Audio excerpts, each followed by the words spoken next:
ప్రభునామమునకు స్తుతియు మహిమయు కలుగునుగాక. వాక్య ధ్యానము మనము చేద్దాం. వాక్య ధ్యానములో దేవుని యొక్క ఆలోచన, దేవుని యొక్క సంకల్పం ఈ వాక్యము ద్వారా తన బిడ్డలైనటువంటి మనందరి మీద ఏ విధముగా ఉన్నదో మనం తెలుసుకుందాం. వాక్యానుసారంగా మనము ప్రవర్తిస్తే మనము దేవుని యొక్క దీవెనలు పొందుకుంటాము కనుక వాక్యాన్ని జాగ్రత్తగా వినవలసిందిగా మనవి చేస్తూ ఉన్నాను. వాక్య ధ్యానంలోనికి వెళ్ళ క్రితం ప్రార్థన చేసుకుని దేవుని సహాయం అడుగుదాం, ప్రార్థించుకుందాం. తండ్రి అయిన దేవ, పరిశుద్ధుడా, నీకు స్తోత్రాలు అర్పిస్తున్నాము నాయన. వాక్యము ధ్యానిస్తున్నటువంటి మమ్మల్ని అందరినీ నా తండ్రి నీ ఆత్మశక్తితో నింపమని ప్రార్థిస్తున్నాను. నా దేవ, నా తండ్రి, నా ప్రభువా నాయన, కృపగలిగిన దేవ, నీకే స్తోత్రాలు అర్పిస్తున్నాం ప్రభువా. దేవ నాయన, ఈ యొక్క వాక్యమును తండ్రి మా వెనికిడిలో ప్రభా నాయన అది దీవెనకరంగాను ఆశీర్వాదకరంగాను ప్రభా మీరు మార్చి నాయన మా యొక్క జీవితాలను ప్రభా తండ్రి నాయన నీ యొక్క వాక్యపు వెలుగులో నడుచుటకు నీ కృప దయచేయమని యేసే నామమున అడుగుచున్నాను తండ్రి. Amen, amen. అపోస్తుల కార్యము 1వ అధ్యాయం 14వ వచనం చదువుకుందాం. ఈ యొక్క అపోస్తుల కార్యం అనేటువంటి పుస్తకమును లూకా సువార్తలో రాయబడినటువంటి లూకా భక్తుడు ఈ అపోస్తుల కార్యమును కూడా రాయడం జరిగింది. అయితే ఇక్కడ 14వ వచనంలో ఉన్నటువంటి ఒక వాక్య భాగమును మనం చదువుకుందాం. వీరందరూ వీరితో కూడా కొందరు స్త్రీలను యేసు తల్లి అయిన మరియయు ఆయన సహోదరులను ఏక మనసుతో ఎడతెగక ప్రార్థన చేయుచుండిరి. ఈ యొక్క వాక్యమును మనము వివరంగా తెలుసుకోవాలంటే వీరందరూ అంటే ఇక్కడ ఏంటంటే అంతకుముందు మనము వాక్య భాగంలో చూస్తే దేవుని యొక్క శిష్యులైనటువంటి వారందరూ కూడా పేతురు, ఆంద్రేయ, యోహాను, ఫిలిప్పు, తోమ వీళ్ళందరూ కూడా ఈ శిష్యులైనటువంటి వారందరూ వారితో పాటు తల్లి అయినటువంటి మరియు యేసు ప్రభుల వారి యొక్క సహోదరులు మరియు అనేక మంది స్త్రీలు కలిసి ఇక్కడ ఒక మేడ గదిలో ప్రార్థన చేస్తున్నట్లుగా మనకు చరిత్ర చెప్తూ ఉన్నది. అయితే చరిత్రకారులు ఏమంటూ ఉన్నారంటే మేడ గదిలో ఎక్కడైతే అక్కడ ప్రార్థన చేయబడిందో అదే ప్రదేశంలో కూడా ఈ ప్రార్థన జరిగింది అని చెప్పేసి చాలామంది చరిత్రకారులు చెప్తూ ఉంటారు. ఏది ఏమైనప్పటికీ కూడా వీరందరూ కూడా కలిసి ఒక ప్రదేశమునకు వెళ్ళి ఒక గదిలోనికి వెళ్ళి దాదాపు 120 మందికి పైగా ఆ యొక్క ప్రదేశమునకు వెళ్ళి ఎడతెగక ప్రార్థన చేస్తూ ఉన్నారు. ఎడతెగక ప్రార్థన చేయుడి అని చెప్పి అపోస్తలుడైన పౌలు కూడా పత్రికలలో మనకు హెచ్చరించినట్లుగా మనం చూస్తూ ఉంటాం. ఎడతెగక అంటే అర్థం ఏంటంటే ఆపకుండా ఆ యొక్క ప్రార్థనను కొనసాగిస్తూ ఉన్నారు. మనము కూడా వర్షాకాలములో వాతావరణములో ఉన్నటువంటి ఆ యొక్క ముఖ్యులైనటువంటి వారు 2-3 దినాలు ఎడతెగక వర్షము కురుస్తుంది అని మనకు న్యూస్లో చెప్పడం మనం చూస్తూ ఉంటాం. దాని యొక్క అర్థం ఏమనగా ఎడతెగక అంటే ఆగకుండా. ఆ యొక్క మాటను ఇక్కడ ఉపయోగించవలసి వచ్చినది అని అంటే వీరు ఇంతమంది దాదాపు 120 మందికి పైగా ప్రజలు కలిసి ఎడతెగక ప్రార్థన చేస్తూ ఉన్నారనంటే ఇంత బలమైన ప్రార్థన వీరు ఎందుకు చేస్తూ ఉన్నారు, ఇంతగా వారు ఎందుకు ప్రార్థన చేస్తూ ఉన్నారు, మానకుండా ఎందుకు ప్రార్థన చేస్తున్నారు అనేటువంటి విషయం మనం ధ్యానిస్తే ఇక్కడ చూద్దాం. అక్కడ ఉన్నటువంటి యేసు ప్రభుల వారి యొక్క శిష్యులు యేసు ప్రభుల వారి యొక్క తల్లి అయినటువంటి మరియు యేసు ప్రభు యొక్క సహోదరులు ఇంకా అనేక మంది స్త్రీలు ఏక మనస్సుతో ప్రార్థన చేస్తున్నారంట. ఏక మనస్సుతో అని అంటే అర్థం ఏంటంటే ఒకటే అంశము, ఒకటే గురి మరియు ఒకటే ధ్యేయము, ఒకటే. వీరందరూ కలిసి ఏక మనస్సు అంటే అర్థం ఏంటంటే ఒక్కదాని గురించే ప్రార్థన చేస్తూ ఉన్నారు, ఒక్క అంశం గురించే ప్రార్థన చేస్తున్నారు. వారి యొక్క ప్రార్థన యొక్క ఆ యొక్క ఫలము వారు పొందుకోవాలనేటువంటి ఉద్దేశము వారి అందరికీ కూడా. చూడండి, పరిశుద్ధాత్మని యొక్క కార్యములు అని అంటే అక్కడ మనం ఏం అర్థం చేసుకోవచ్చు అంటే పరిశుద్ధాత్ముడు అందరిలోనూ ఒకే విధముగా పనిచేస్తాడు. అంటే ఒక గుంపు దగ్గర ఒక విషయంలో ప్రార్థన చేస్తూ ఉన్నప్పుడు పరిశుద్ధాత్ముడు ఒకే విధముగా అక్కడ పని చేస్తాడు. అదే విధముగా వీరందరికీ కూడా ఉన్నటువంటి ఆ యొక్క ప్రార్థన విషయంలో వాళ్ళకు ఉన్నటువంటి ఆసక్తి ఆపకుండా బలముగా శక్తివంతముగా ఏక మనస్సుతో ఏకాత్మతో ఏకమైనటువంటి దృక్పథముతో ఒకటే అంశముతో మరియు ఒకటే ధ్యేయముతో ఒకటే గురి ఒకటే ఆలాపన ఒకటే తపన ఇన్ని వస్తాయి. దానికి ఏక మనస్సు అంటే ఇన్ని అంశాలు వస్తాయి. అయితే ఇంత ఇదిగా బలముగా వీరు ఎందుకు ప్రార్థన చేస్తూ ఉన్నారు? దేని గురించి ప్రార్థన చేస్తున్నారు? నేను వాక్యం చదువుతున్నప్పుడు కూడా నాకు ఇదే ప్రశ్న వచ్చింది, దేని గురించి వీరు ఇంతగా ప్రార్థన చేస్తున్నారని నేను ఆలోచిస్తే మరి ఇక్కడ మనకు అర్థమవుతుందంటే మనం ముందుకు వెళ్ళాలి. అంటే అంతకు ముందు జరిగినటువంటి విషయము మనం తెలుసుకోవడం చాలా అవసరం. కనుక అపోస్తల కార్యం 1వ అధ్యాయములో పునరుద్ధరణైన యేసు ప్రభుల వారు 40 దినాలు వారందరికీ, తన శిష్యులైనటువంటి వారందరికీ, తనను వెంబడిస్తున్నటువంటి వారందరికీ, తనను మరి ఆశ్రయిస్తున్నటువంటి వారందరికీ కూడా 40 దినాలు అగుపడ్డారు. అగుపడ్డం అంటే కనపడ్డారు, ఆయన మాట్లాడారు వారితో భోంచేశారు, ఇవన్నీ కూడా చేశారు. కనుక ఈ 40 దినాలు వారికి అగుపడిన తర్వాత దేవుని రాజ్య విషయాల గురించి బోధించారు. ఆ 40 దినాలలో కూడా అద్భుతకరమైన విషయం ఏంటంటే ఆఖరిగా యేసు ప్రభులు వారు 40 దినాలు మరి వారి కనపడుతూ ఇంకా ఆయన ఆరోహణమయ్యేటువంటి సమయం ఆసన్నమైనది, ఆరోహణం అయిపోతూ ఉన్నారు. దానికి ముందు ఆయన ఏం చెప్పారనంటే వారి శిష్యులందరికీ కూడా దేవుని రాజ్య విషయముల గురించి బోధించారు. దేవుని రాజ్య విషయాల గురించి బోధించి తర్వాత ఏమన్నారంటే అనేక ప్రమాణములను చూపి, ప్రమాణములు అంటే ఇక్కడ కింద ఫుట్టు మనం చూద్దాం, ఇక్కడ రుజువులు, అనేక ప్రమాణములు అంటే అర్థం ఏంటంటే రుజువులు చూపించి, ఆయన తిరిగి లేచాడని రుజువులు చూపించి, దేవుని రాజ్యము గురించి ఏ విధముగా మనం పాటుపడాలి. ఇదిగో నేను వెళ్ళిపోతూ ఉన్నాను, నేను ఆరోహణమయ్యేటువంటి సమయం ఆసన్నమైనది కనుక మరొకసారి నేను మీకు జ్ఞాపకం చేస్తున్నాను, దేవుని రాజ్యము గురించి మీరు సాక్షులుగా ఉండాలి, దేవుని రాజ్యము గురించి మీరు అనేక మందికి బోధించాలి, దేవుని రాజ్యం గురించి అనేక మందికి మీరు తెలియచెప్పాలి అనేటువంటి విషయముతో వాళ్ళని హెచ్చరిస్తూ బోధిస్తూ అనేకమైనటువంటి రుజువులను చూపించారు. వీరు ప్రార్థన చేయడానికి గల మొట్టమొదటి కారణం ఇక్కడ రాజ్య విషయాల గురించి బోధించినటువంటి విధానం. రెండవదిగా మనం ఇక్కడ చూస్తే అపోస్తల కార్యము 1వ అధ్యాయము 4వ వచనములో చూడండి, ఆయన వారిని కలుసుకొని ఇలాగ ఆజ్ఞాపించను ఏమని చెప్పారు? ఆజ్ఞ అంటే ఏంటంటే ఖచ్చితంగా మనం చేయవలసింది. 10 ఆజ్ఞలతో పాటు అనేక వేల ఆజ్ఞలను ప్రభులు వారు మనకి ఇచ్చి ఉన్నారు. ఇక్కడ కూడా ఒక అద్భుతమైన ఆఖరి ఆజ్ఞలుగా ఇక్కడ ఇచ్చినటువంటి విషయాలను మనం బాగా తెలుసుకోవాలి దేవుని బిడ్డలారా. ఇక్కడ చూడండి, వారికి ఆజ్ఞాపించి మీరు యెరూషలేములోనికి వెళ్ళొద్దు, వెళ్ళక నా వలన వినిన తండ్రి యొక్క వాగ్దానముల కొరకు కనిపెట్టుడి. నా వలన వినిన తండ్రి యొక్క వాగ్దానాల గురించి కనిపెట్టి ఉండండి. వీరు ఎడతెగక ఏక మనసుతో ప్రార్థన చేస్తున్నటువంటి విధానం మనకు అర్థమవుతున్నది. ఇక్కడ మొదటి పాయింట్ నేను చెప్పాను, ఇక్కడ రెండో పాయింట్ మీకు తెలియజేస్తూ ఉన్నాను. వాగ్దానాల గురించి కనిపెట్టి ఉండండి.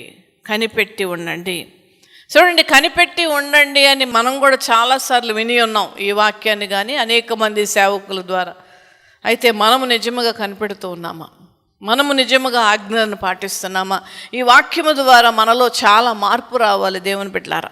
చూడండి, వాగ్దానాల కొరకు కనిపెట్టండి. యోహాను నీళ్లతో బాప్తీసం ఇచ్చెను, కానీ కొద్ది దినములోగా మీరు పరిశుద్ధాత్మ బాప్తీసము పొందెదరు. ప్రభు నామమున మహిమ కలుగును గాక. ప్రతి విశ్వాసికి పరిశుద్ధాత్మ బ్యాప్టిజం చాలా అవసరం దేవుని బిడ్డలారా. ఆ యొక్క పరిశుద్ధాత్మ యొక్క బ్యాప్టిజం యొక్క ఆవశ్యకత ఏంటంటే పరిశుద్ధాత్మ బ్యాప్టిజంలో శక్తి ఉన్నది, బలము ఉన్నది. వీరందరూ కూడా యేసు ప్రభులు ఆరోహణమైపోయిన తర్వాత అనేక మందికి సాక్షులుగా ఉండాలి, అనేక మందికి సువార్తను ప్రకటించాలి, అనేక మందికి యేసు ప్రభు చేసినటువంటి సూచక్రియలు ఆశ్చర్యకార్యాలు తెలియచేయాలంటే ఈ పరిశుద్ధాత్మ శక్తి చాలా అవసరం. కనుకనే వీరు ఎడతెగక పట్టుదలతో మానకుండా ఏక మనసుతో ఏక గురితో ప్రార్థన చేస్తూ ఉన్నారు. చూసారండి దేవుని బిడ్డలారా, చాలాసార్లు మనం మన జీవితంలో కూడా, ఫర్ ఎగ్జాంపుల్ మనం ఒక రివైవల్ మీటింగ్ ఆర్గనైజ్ చేసాం, లేదంటే ఒక ఫాస్టింగ్ ప్రేయర్ మనం ఆర్గనైజ్ చేసాం, లేదంటే ఒక ఇంట్లో ఒక థ్యాంక్స్ గివింగ్ ప్రేయర్ పెట్టుకున్నాం, లేదంటే ఒక ఇంటిలో ఒక కూడిక పెట్టుకుని ఉన్నాం. దాని తర్వాత అంతా అయిపోయింది, భోజనాలు అయిపోయిన తర్వాత మనం ఏం చేస్తాం? నేనైనా మీరైనా రిలాక్స్ అవుతాం కదండి, రిలాక్స్ అవుతాం, రెస్ట్ తీసుకుంటాం అలసిపోయాం అనుకొని. మరి ఇక్కడ వీరు యేసు ప్రభుల వారి యొక్క శిష్యులు ఈ యొక్క యేసు ప్రభుల వారు ఆరోహణమైన తర్వాత ఏ విధముగా యేసు ప్రభుల వారు ఆజ్ఞ ఇచ్చారో అదే ఆజ్ఞను పాటిస్తూ శిరస వహిస్తూ ఆ ఆజ్ఞకు లోబడి వీరు పరిశుద్ధాత్మ గురించి చూడండి. యేసు ప్రభులు ఆరోహణమైన తర్వాత మరి వీరు చేయవలసినటువంటి పని ఎంతో ఉన్నది. వీరు చేయవలసినటువంటి ఆ యొక్క సువార్త ప్రకటించేటువంటి విషయంలో చాలా పని ఉన్నది. వీళ్ళకి ఆ భారం ఉన్నది. కనుకనే వీళ్ళు ప్రార్థన చేస్తూ ఉన్నారు. రిలాక్స్ అయిపోలా. యేసు ప్రభులు వారు ఆరోహణం అయిపోయారు, ఇంకా ఇంటికి వెళ్ళిపోయి ఇంటి పనులు చూసుకుందామని అనుకోలేదు. కానీ ఇంటి పనులు చేయడం నేను తప్పని అంటలేదు. కానీ వీరికున్న ఆసక్తి చూడండి దేవుని బిడ్డలారా, వీరికున్న తపన చూడండి, వీరికున్నటువంటి అద్భుతమైనటువంటి ఆశను చూడండి. ప్రభువా, మేము పరిశుద్ధాత్మ శక్తిని మేము పొందుకోవాలి. ఇదిగో మేము నువ్వు వెళ్ళిపోయావు, నువ్వు ఆజ్ఞలను మాకు ఇచ్చావు, ఆ ఆజ్ఞలను అనుసరించమంటూ ఉన్నావు, ఆ ఆజ్ఞలను శిరస వహిస్తూమంటూ కనిపెట్టమంటున్నారు. దేవుని రాజ్యం గురించి కనిపెట్టమంటున్నారు, దేవుని రాజ్యం గురించి పాటుపడమంటూ ఉన్నాం. కనుక దీని విషయంలో మేము ప్రారంభించబోతున్నటువంటి ఆ స్వార్థ పరిచర్యకు పరిశుద్ధాత్మ శక్తి కావాలి. ఇంటికెళ్ళి రిలాక్స్ అవ్వకుండా మరలా అందరూ గుమిగూడి ఆ ప్రదేశమునకు, ఆ గదికి వెళ్ళి అందరూ కూడా ఏక మనసుతో ప్రార్థన చేయడం, దేవుని ఆజ్ఞకు లోబడడం ఎంత అద్భుతకరమైన విషయం అండి. మూడవదిగా యేసు ప్రభులు వారు ఈ గుంపుకు తెలియజేసిన ఆ వాక్యమును నేను మీ ముందుంచాలని ఆశపడుతున్నాను. అదే అధ్యాయం 8వ వచనములో చూడండి. పరిశుద్ధాత్మ మీ మీదకు వచ్చినప్పుడు మీరు శక్తి నొందెదరు. ఇవన్నీ ఆజ్ఞాపించిన తర్వాత చూడండి, మీకు శక్తి కావాలి. ఈ సువార్తను ప్రకటించడానికి శక్తి కావాలి. యేసు ప్రభువులకు సాక్షులుగా ఉండాలంటే పరిశుద్ధాత్మ శక్తి కావాలి, దేవుని యొక్క గైడెన్స్ కావాలి, పరిశుద్ధాత్మ తోడ్పాటు కావాలి, పరిశుద్ధాత్మ నడిపింపు కావాలి. అలుపెరగనటువంటి సేవ చేయాలంటే పరిశుద్ధాత్మ శక్తి కావాలి. కనుక ముందుగానే అక్కడ యేసు ప్రభులు వారు తెలియజేస్తున్న మాట ఏంటంటే, పరిశుద్ధాత్మ మీ మీదకు వచ్చినప్పుడు మీరు శక్తి నొందెదరు గనక మీరు యెరూషలేములోను యూదయ సమరయ దేశములందంతటా బూదిగంతముల వరకు నాకు సాక్షులై ఉందరని వారితో చెప్పాను. చూడండి, బూదిగంతముల వరకు మీరు నా సాక్షులై ఉండండి. యూదయలో, సమరయలో, యెరూషలేములోను, అంతేకాదు దేశమంతటా బూదిగంతముల వరకు నాకు సాక్షులై ఉందురని వారితో చెప్పాను. ఇదొక అద్భుతమైనటువంటి ఆజ్ఞ. ఆఖరిగా ఈ మాటలు చెప్పి వారు చూచుచుండగా ఆయన ఆరోహణమాయను. ఆఖరి మాటలు ఎంత అద్భుతమైన మాటలు ఈ శిష్యులకు ప్రభులు వారు తెలియజేశారో చూడండి. వారి ముందే ఈ మాటలు ముగించి ఒక పెద్ద రెస్పాన్సిబిలిటీ వీరికి అప్పగించి, బాధ్యతను వీరికి అప్పగించి, చూడండి ఎంతగా ఈ శిష్యులను, తల్లి అయినటువంటి మరియను, అనేక మంది స్త్రీలను దేవుడు నమ్మి ఉన్నాడో చూడండి. ఎందుకనగా వీరు ప్రభులు వారి వెంటే ఉండేటువంటి వారు. ఆయనతో పాటు సువార్తలకు వెళ్ళారు, ఆయనతో పాటు సూచక క్రియలు చూశారు, ఆయనతో పాటు అద్భుతాలు చూశారు, దేశ ప్రభులు వారు చేసినటువంటి స్వస్థత కార్యములు అనేకము చూసి ఉన్నారు. కనుక వీరు చివరి వరకు యేసు ప్రభులు వారు ఆరోహణమయ్యేంత వరకు కూడా ఉన్నారు. కనుక ఈ గుంపుకి దేవుడిచ్చినటువంటి ఆఖరి మాటలు, ఆఖరి రెస్పాన్సిబిలిటీ, ఆఖరి బాధ్యత, బూదిగంతముల వరకు మీరు సాక్షులై ఉంటారు. యెరూషలేములోను, యూదయలోను, సమరయలోను, దేశమందంతటా బూదిగంతములకు నాకు సాక్షులై మీరు ఉండండి. ఎంత అద్భుతమైన బాధ్యతను వీరి మీద దేవుడు పెట్టాడో చూడండి. అంటే ప్రభులు వారు వీరిని నమ్మారు. ప్రియ దేవుని బిడ్డలారా, మనకు కూడా ఈ బాధ్యత ఉన్నది. మనం ఏంటంటే ప్రార్థన అంటే మన సొంత విషయాలు, ప్రార్థన అంటే అమ్మాయి పెళ్ళి, ప్రార్థన అంటే కొడుకు యొక్క ఉద్యోగం, ప్రార్థన అంటే అప్పుల బాధలు. ఇవన్నీ తప్పని నేను అంటలేదు, తప్పు కాదు. కానీ వీరికి ఉన్నటువంటి ప్రత్యేకత గమనించండి. వీరికి కూడా కుటుంబాలు ఉన్నాయి, వీరికి కూడా భర్తలు ఉన్నారు, వీరికి కూడా భార్యలు ఉన్నారు, వీరికి కూడా రెస్పాన్సిబిలిటీస్ ఉన్నాయి.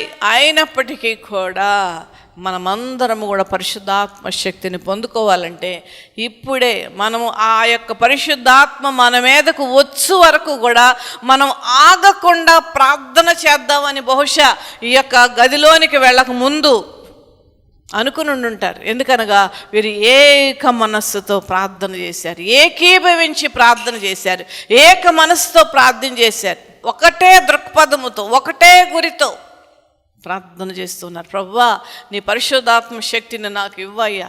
వదలకుండా, ఆగకుండా, ఎడతెగక వీరు ప్రార్థన చేసి అన్నారు. నాకు సాక్షులై ఉండడం అంటే అర్థం ఏంటండి? నాకు సాక్షులై ఉండడం అంటే అర్థం ఏంటంటే యేసు ప్రభుల వారు చెప్పినటువంటి బోధలు, ఆయన చేసినటువంటి సమస్తమైన కార్యములు, ఆయన చేసినటువంటి స్వస్థత కార్యములు, అనేక మందిని ఏ విధముగా ఆయన గద్దించారు, ఇంకా నువ్వు పాపము చేయొద్దని ఎన్నిసార్లు దేవుడు హెచ్చరించారు అనేక మందికి. అంతేకాదు, మనందరి నిమిత్తము కూడా ఆయన శిలువ యాగమును స్వీకరించి, శిలువ శ్రమలను అనుభవించి, శిలువ ధ్యానములో ఆయన నిమగ్నమై మనందరికి ఇచ్చినటువంటి రక్షణ నిమిత్తము సాక్షులై ఉన్నారు వీరు. ఆయన ఏ విధముగా హింసింపబడ్డారో సాక్షులై ఉన్నారు, ఏ విధముగా ఆయన రక్తాన్ని కార్చారో సాక్షులై ఉన్నారు, ఏ విధముగా యెరూషలేము రోడ్ల మీద ఆయన ఏడవబడ్డాడు, ఏ విధముగా మానసిక శారీరక ఆ బాధను ఏ విధముగా అనుభవించారు, ఇవన్నీ కూడా తెలియచెప్పి, ఇవన్నీ కూడా మన నిమిత్తమే, ఇవన్నీ కూడా మన నిమిత్తమే, మన రక్షణార్థమై, మన నిత్య జీవమునకు ఆయన ఈ విధముగా చేసి ఆ తర్వాత తిరిగి లేచి 40 దినాలు మా అందరికీ అగుపడి మరలా ఈ యొక్క సాక్షులుగా ఆయన సువార్త ఆగకుండా ఆ యొక్క ప్రారంభించినటువంటి మన పితరులైనటువంటి వారే కాకుండా యేసు ప్రభు శిష్యులు, యేసు ప్రభు తల్లిగారు, అనేక మంది స్త్రీలు ఈ యొక్క బాధ్యతను స్వీకరించారు కనుకనే పరిశుద్ధాత్మ శక్తిని పొందుకొని వారు అనేక మందికి వారు ఈ సువార్తను ప్రకటించారు కనుకనే అది అప్పటి నుంచి అంచెలంచెలుగా సంవత్సరాలుగా అది మానవ యొద్ద వరకు కూడా వచ్చినది. ఇంతటితో ఈ జనరేషన్తో ఆగేటువంటి సువార్త కాదు ఇది. ఈ భూమి నిలిచినంత కాలము కూడా ఈ సువార్త ముందుకు వెళుతూనే ఉంటుంది. చూసారండి, ఇప్పుడు నేను మీకు తెలియజేసేటువంటిది ఏంటంటే దేవుని సేవకురాలుగా మనము ఎలా సాక్షులుగా ఉంటూ ఉన్నాం. మనము నిజముగా మన కుటుంబాలలో కానీ, మనం పనిచేసే దగ్గర కానీ, బజార్లలో కానీ, లేదంటే అనేక మంది మనుషులతో మనం ఉంటూ ఉన్నప్పుడు నిజముగా ప్రభుల వారికి మనం సాక్షులుగా ఉంటున్నామా? మనం ప్రశ్నించుకోవాలి. దేవుని బిడ్డలారా, మనలను మనం ఒక్కసారి పరిశీలనగా తెలుసుకోవాలి. నేను నిజముగా ప్రభువుకు సాక్షి అయి ఉంటున్నానా? ప్రభు సువార్త నేను తెలియజేస్తూ ఉన్నానా? ప్రభు యొక్క సువార్తను నా యొక్క భుజముల మీద నేను వేసుకుని ఉన్నానా? నా వంతుగా, నా కుటుంబం వంతుగా నేను ప్రభుల వారికి సాక్షిగా ఉన్నానా అని మనం ప్రశ్నించుకోవడం చాలా అవసరం దేవుని బిడ్డలారా. ఎందుకనగా ప్రభు మత్తయి సువార్తలో చెప్పిన మాటను నేను ఇక్కడ జ్ఞాపకం చేయడానికి ఇష్టపడుతూ ఉన్నాను. అదేమనగా, మొట్టమొదటగా ఆయన రాజ్యమును, ఆయన నీతిని వెదకమని ఒక అద్భుతమైన ఆజ్ఞను దేవుడిచ్చాడు. మొదట ఆయన రాజ్యమును, ఆయన నీతిని వెదుకుడి అంటే అర్థం ఏంటంటే ఆ సువార్తను పంచుకోవాలి. మనం ఎక్కడికి వెళ్ళినప్పటికీ కూడా, ఎక్కడ పనిచేస్తున్నప్పటికీ కూడా, మన కుటుంబంలోనేమి, మన బంధువుల మధ్య ఏమి, మనం పనిచేస్తున్నటువంటి ప్రదేశంలో ఏంటి, మనం ఎక్కడ ఎవరితో కలిసినప్పటికీ కూడా మనం ప్రభుకు సాక్షులుగా మనం ఉండాలని ప్రభు యొక్క కోరిక గనక ఈ అపోస్తుల కార్యం యొక్క వాక్యము దేవుడు మన మధ్యన ఉంచి ఉన్నాడు. దేవుని బిడ్డలారా, ఎడతెగక మనము కూడా ప్రార్థన చేద్దాం. పరిశుద్ధాత్మ శక్తిని మనం పొందుకొనుటకు ప్రయాసపడదాం. ఎందుకనగా పరిశుద్ధాత్మ శక్తి గనక మనలో ఉంటే మనం చెప్పేటువంటి సువార్త కానీ, మనం సాక్షులుగా బ్రతుకుటకు మరి ఉండడానికి కానీ, ఏ పాపములో పడకుండా ఉండడానికి కానీ పరిశుద్ధాత్ముడు మనకు సహాయం చేస్తాడు. వీరు ఆ సాక్షులుగా ఉండుటకు, సువార్తను ప్రకటించుటకు, యేసుప్రభులు వారు ఇచ్చిన బాధ్యతను వీరు స్వీకరించుటకు అక్కడ ఎడతెగక ఏక మనసుతో ప్రార్థన చేసిన విధానం ఏమనగా, మేము పరిశుద్ధాత్మ శక్తిని పొందుకోవాలి. ఎందుకనగా ప్రభు అక్కడ అంతకు ముందు కూడా నేను చెప్పి ఉన్నాను, పరిశుద్ధాత్మ మీ మీదకి వచ్చినప్పుడు మీరు శక్తిమంతులవుతారు. ఈ శక్తి మనకుంటే మనం సువార్తను ప్రకటించవచ్చు. ఈ శక్తి మనకుంటే మన సువార్తగా మనం తయారవుతాం. కనుకనే వీరు ప్రార్థన చేశారు. మనము కూడా దేవుని బిడ్డలారా, మనము కూడా ఆ సువార్తను ప్రకటించుటకు, ఆ సువార్త యొక్క ఆ భారము మన మీద వేసుకుని మనం ముందుకు వెళదాం. ఎడతెగక ప్రార్థన చేద్దాం. ఈ ప్రార్థన మనలను కంచెగా ఉంటుంది మన జీవితాలకు. ఈ ప్రార్థన అనేక మందికి సువార్త ప్రకటించడానికి అవకాశం ఉంటుంది. కనుక ఈ యొక్క మరి అనేక మంది కూడి ప్రార్థన చేసి ఎలా ముందుకు వెళ్ళి అనేక మందికి సాక్షులుగా ఏ విధముగా ఉన్నారో అదే విధముగా మనము కూడా ఈ స్వార్థను ప్రకటించడానికి బాధ్యత వహిద్దాం. ఎడతెగక ప్రార్థన చేద్దాం, ఏక మనసుతో ప్రార్థన చేద్దాం. అటువంటి భారము, అటువంటి బాధ్యత దేవుడు మనందరికీ అనుగ్రహించును గాక. ఆమెన్. ప్రార్థన చేసుకుందామండి, ప్రార్థన చేసుకుందాం. తండ్రి అయిన దేవ, పరిశుద్ధుడా, నీకు స్తోత్రాలు. మా ముందుంచిన వాక్యాన్ని బట్టి నీకు వందనాలయ్యా. నాయనా ప్రభు, నీ శిష్యులైనటువంటి వారు ఇంకా అనేక మంది, మరియు నా ప్రభు తల్లి అయినటువంటి మరియా, అనేక మంది స్త్రీలు ప్రభా నీవు ఆరోహణం అయిపోయిన తర్వాత వారింటికి వెళ్లకుండా మరలా వాళ్ళందరూ కలిసి ఒక ప్రదేశమునకు వెళ్ళి ఎడతెగక ప్రార్థన చేసి ఉన్నారని మేము వాక్యము ధ్యానించాం. ప్రభా, మేము కూడా నాయన ఎడతెగక ప్రార్థించేవారుగా మమ్మల్ని చేయమని ప్రార్థిస్తున్నాను. మేము కూడా సాక్షులుగా ఉండుటకు నీ కృప మాకు దయచేయమని ప్రార్థిస్తున్నాను. నీ సేవా భారము మేము కూడా వహించుటకు నీ కృప మాకు దయచేయమని ప్రార్థిస్తున్నాను. తండ్రి, వీరు ప్రభువా ఆ ఆజ్ఞను తండ్రి తిరస్కరించి నాయన వీరు సాక్షులుగా ఉండకపోతే ఈ సువార్త ఇప్పటి వరకు వచ్చేది కాదేమో తండ్రి. నాయన వీరు ఆ బాధ్యత వహించుకున్నారు కనుక నాయన మరి ఆ సువార్త ఇంతవరకు వచ్చి ఉన్నది. మరి మేము కూడా నాయన సువార్తను ముందుకు తీసుకుని వెళ్ళటకు మా వంతుగా ప్రయత్నం చేయుటకు నీ కృప, నీ తోడ్పాటు, నీ పరిశుద్ధాత్మ శక్తిని మా అందరికీ దయచేయమని యేసయ్య నామమున అడుగుచున్నాను తండ్రి. ఆమెన్. దేవుడు మిమ్మల్ని దీవించును గాక. God bless you. ప్రార్థన వలనే పయనము, ప్రార్థనే ప్రకారము, ప్రార్థనే ప్రాధాన్యము, ప్రార్థన లేనిదే పరాజయం. ప్రార్థన వలనే పయనము, ప్రార్థనే ప్రకారము, ప్రార్థనే ప్రాధాన్యము, ప్రార్థన లేనిదే పరాజయం. ప్రభువా ప్రార్థన నేర్పయ్యా, ప్రార్థించకుండా నేనుండలేనయ్యా. ప్రభువా ప్రార్థన నేర్పయ్యా, ప్రార్థించకుండా నేనుండలేనయ్యా. నీ పాదాలు తడపకుండా నా పయనం సాగదయా, నీ పాదాలు తడపకుండా నా పయనం సాగదయా.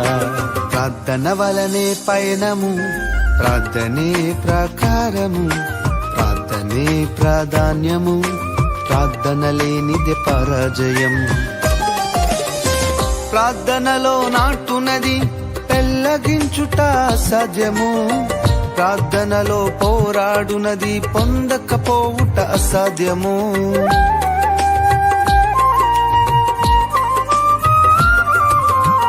ప్రార్థనలో నాటునది పెళ్ళగించుట అసాధ్యము, ప్రార్థనలో పోరాడునది పొందకపోవుట అసాధ్యము. ప్రార్థనలో ప్రాకులాడినది పతనమవుట అసాధ్యము. ప్రార్థనలో ప్రాకులాడినది పతనమవుట అసాధ్యము. ప్రార్థనలో పదునైనది పని చేయకపోవుట అసాధ్యము. ప్రార్థనలో పదునైనది పని చేయకపోవుట అసాధ్యము. ప్రభువా ప్రార్థన నేర్పయ్యా, ప్రార్థించకుండా నే ఉండలేనయ్యా. ప్రభువా ప్రార్థన నేర్పయ్యా, ప్రార్థించకుండా నేనుండలేనయ్యా. నీ పాదాలు తడపకుండా నా పయనం సాగదయా. నీ పాదాలు తడపకుండా నా పయనం సాగదయా.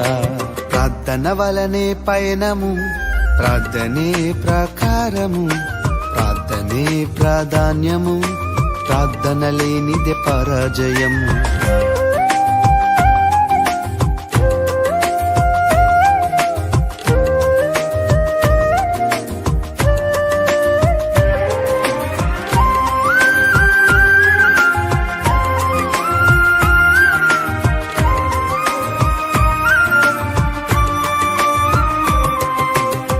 ప్రార్థనలో కన్నీళ్లు కరిగిపోవుట సాధ్యము. ప్రార్థనలో ముల్గునది మరుగైపోవుట సాధ్యము.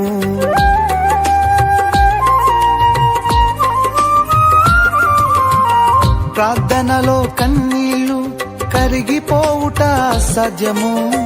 ప్రార్థనలో ముల్గునది మరుగైపోవుట సాధ్యము. ప్రార్థనలో నలిగితే నష్టపోవుట సాధ్యము. ప్రార్థనలో నలిగితే నష్టపోవుట సాధ్యము. ప్రార్థనలో పెనుగులాడితే పడిపోవుట సాధ్యము. ప్రార్థనలో పెనుగులాడితే పడిపోవుట సాధ్యము. ప్రభువా ప్రార్థన నేర్పయ్యా, ప్రార్థించకుండా నేనుండలేనయ్యా. ప్రభువా ప్రార్థన నేర్పయ్యా, ప్రార్థించకుండా నేనుండలేనయ్యా. నీ పాదాలు తడపకుండా నా పయనం సాగదయా. నీ పాదాలు తడపకుండా నా పయనం సాగదయా. ప్రార్థన వలనే పయనము, ప్రార్థనే ప్రకారము, ప్రార్థనే ప్రాధాన్యము, ప్రార్థన లేనిదే పరాజయం. ప్రార్థన వలనే పయనము, ప్రార్థనే ప్రకారము, ప్రార్థనే ప్రాధాన్యము, ప్రార్థన లేనిదే పరాజయం. ప్రభువా ప్రార్థన నేర్పయ్యా, ప్రార్థించకుండా నే ఉండలేనయ్యా. ప్రభువా ప్రార్థన నేర్పయ్యా, ప్రార్థించకుండా నేనుండలేనయ్యా. నీ పాదాలు తడపకుండా నా పయనం సాగదయా. నీ పాదాలు తడపకుండా నా పయనం సాగదయా. ప్రార్థన వలనే పయనము, ప్రార్థనే ప్రకారము, ప్రార్థనే ప్రాధాన్యము, ప్రార్థన లేనిదే పరాజయం.